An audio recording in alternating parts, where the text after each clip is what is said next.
Hey guys, this is Phil Swift, and on today's gear review episode, we'll be discussing some of the Rapier gloves that I currently own, what makes it good, what makes it bad, and maybe how to improve uh, Rapier gloves in the future for HEMA.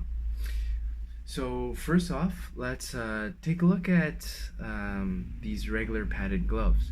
Now, most rapier fencers are fine with just using rapier padded gloves for complex hilts. So hilts with a cup or with a swept hilt design. Um, Mainly, the complex hilt protects the fingers, the knuckles, and back of the hand, but not necessarily the wrist.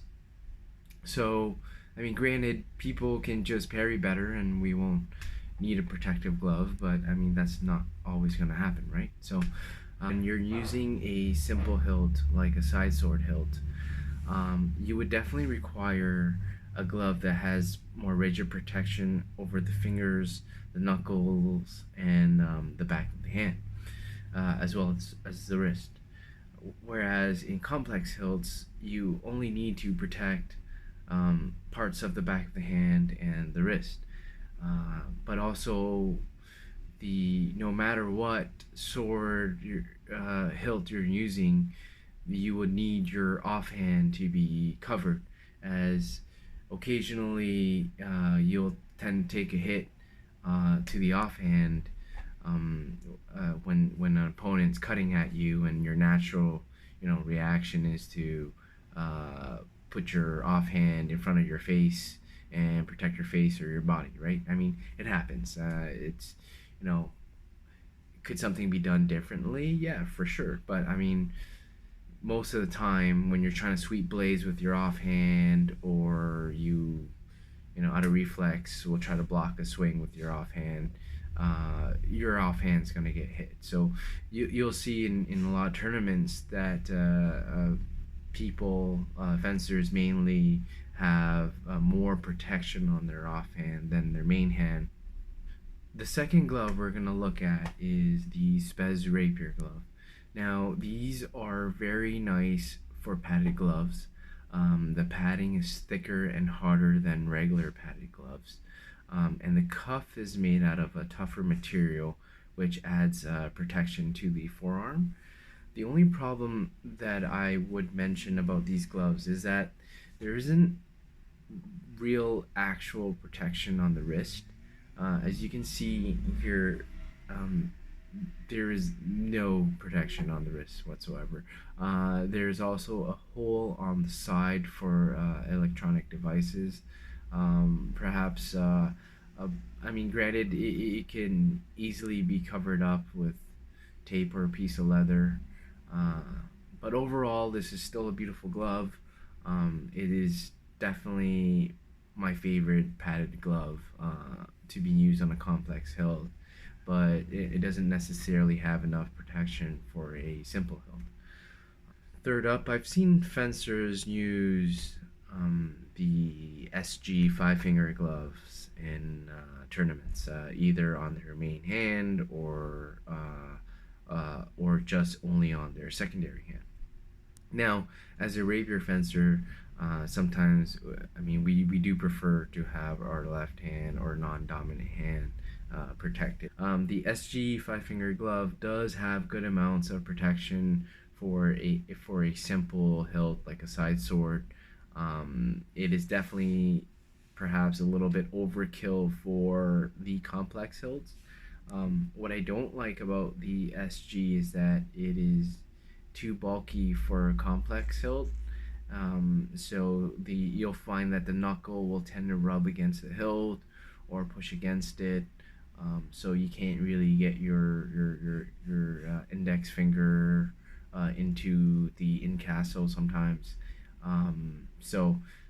But I do like the wrist protection on the SG glove. It definitely has a really good wrist protection, and it moves very well. However, the glove doesn't tend to grip well. I think that there needs to be a leather palm added for grip. It's just a minor modification that you can do to that doesn't, that isn't hard. Lastly, let's take a look at the new Superior Fencing Rapier Glove. Now, I've seen fencers use this version of this glove in men's games. You'll see Francesco Loda using it on his offhand. Now, this glove does offer some good amount of protection in terms it does have rigid protection for the fingers, the back of the hand, and the forearm protection is really good as well. My only issue with this glove is that it obviously looks like a motorcycle glove.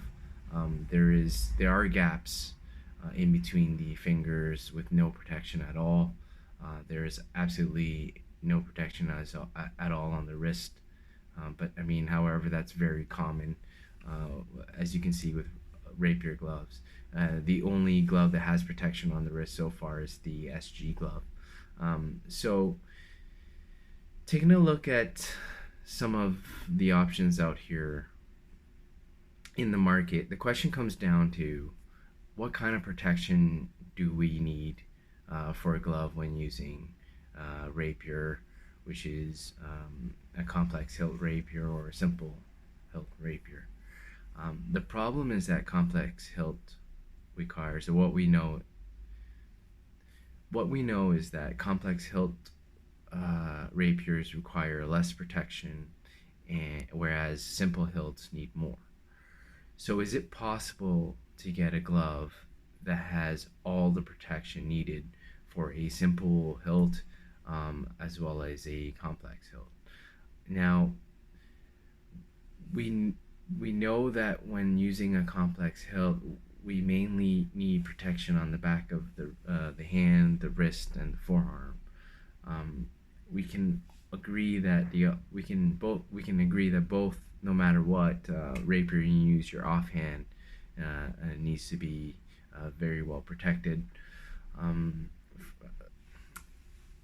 I'll be interested in seeing the Pro Gauntlet, if the Pro Gauntlet will be sleek enough to be used in a complex hilt rapier, and honestly, if that looks like it could be the ultimate glove for all weapons, if that's the case.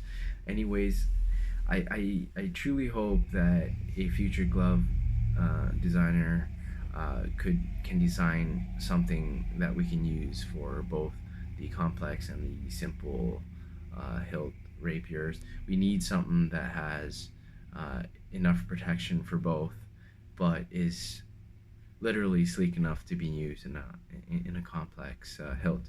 And mainly I would like to see more rapier gloves with wrist protection, because I mean, I've asked my students to just go for my hand and just go for my arm, and just to see ultimately where a fencer would get hit when using rapiers.